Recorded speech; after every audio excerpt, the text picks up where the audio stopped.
पलटवार किया है और कहा है कि प्रदेश में क्वारंटीन की बदहाल व्यवस्था पर सवाल उठना लाजमी है। जागो मोहन मरकाम प्यारे, देखो बोल बच्चन सरकार की कथनी और करनी में कितना अंतर है। प्रदेश में जिस तरह से क्वारंटीन सेंटर्स की अवस्था है उसे लेकर प्रदेश सरकार लगातार ये दलील देती है कि केंद्र की तरफ से भी सहायता मिलनी चाहिए। पीसीसी चीफ मोहन मरकाम ने भी इस पर अपनी बात रखी थी और अब इस पर सांसद रामविचार नेताम ने पलटवार किया है। उन्होंने कहा है, जागो मोहन मरकाम प्यारे, देखो बोल बच्चन सरकार की कथनी और करनी में कितना अंतर है। जब से कोरोना के मामले छत्तीसगढ़ में बढ़ते आ रहे हैं, क्वारंटीन सेंटर्स पर भी सवाल उठने लगे हैं कि वहां पर किस तरह की व्यवस्था मरीजों को दी जाती है। जगह जगह की तस्वीरें भी निकलकर सामने आई है जहां पर व्यवस्था जो है वो देखते ही बनती है। वहीं कुछ जगह ऐसी भी हैं जहां पर व्यवस्था दुरुस्त करने की मांग उठती है। ऐसे में पीसीसी चीफ मोहन मरकाम ने जब क्वारंटीन सेंटर्स पर अपनी बात रखी, इस पर रामविचार नेताम ने पलटवार किया। उनका ट्वीट भी इस वक्त आप देख सकते हैं।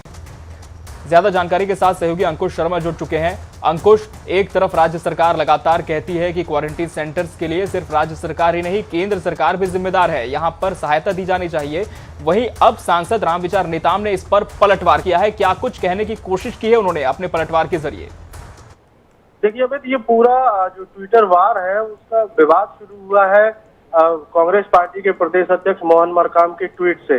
मोहन मरकाम ने एक ट्वीट किया था और उसमें आरएसएस के ऊपर कुछ टिप्पणी की थी। उसके बाद अब बीजेपी के जितने भी नेता पदाधिकारी हैं वो हमलावर हुए हैं और उसी का नतीजा है कि अब भाजपा के जो सांसद हैं रामविचार नेताम ने पलटवार किया है और उन्होंने सीधे प्रदेश अध्यक्ष के को ट्वीट करके लिखा है कि उनके नाम से लिखा है कि जागो मोहन मरकाम प्यारे, प्रदेश में जो क्वारंटाइन की व्यवस्था है वो बदहाल है, मजदूरों की स्थिति खराब है और कुछ इसी तरीके की बात उन्होंने प्रदेश सरकार के जो काम हो रहे हैं मजदूरों के लिए, किसानों के लिए, उस पर भी सवालिया निशान खड़े किए हैं। कई तरह की बातें इसमें निकल कर आ रही हैं और अगर भाजपा की तरफ से देखा जाए तो भाजपा का एक कड़ी प्रतिक्रिया इसको कहा जा सकता है कि जिस तरीके से कांग्रेस ने आरएसएस पर सवाल उठाए तो अब बीजेपी ने कांग्रेस पर सवाल उठाना शुरू कर दिए हैं और इस पूरे मामले को मुद्दा बना दिया है। बिल्कुल, पूरे मामले को मुद्दा बना दिया है और इस पर भी अब राजनीति गर्मा गई है। देखना होगा कि आगे किस तरह का पलटवार और कांग्रेस की तरफ से आता है। बहुत शुक्रिया अंकुश आपका इस तमाम जानकारी के लिए।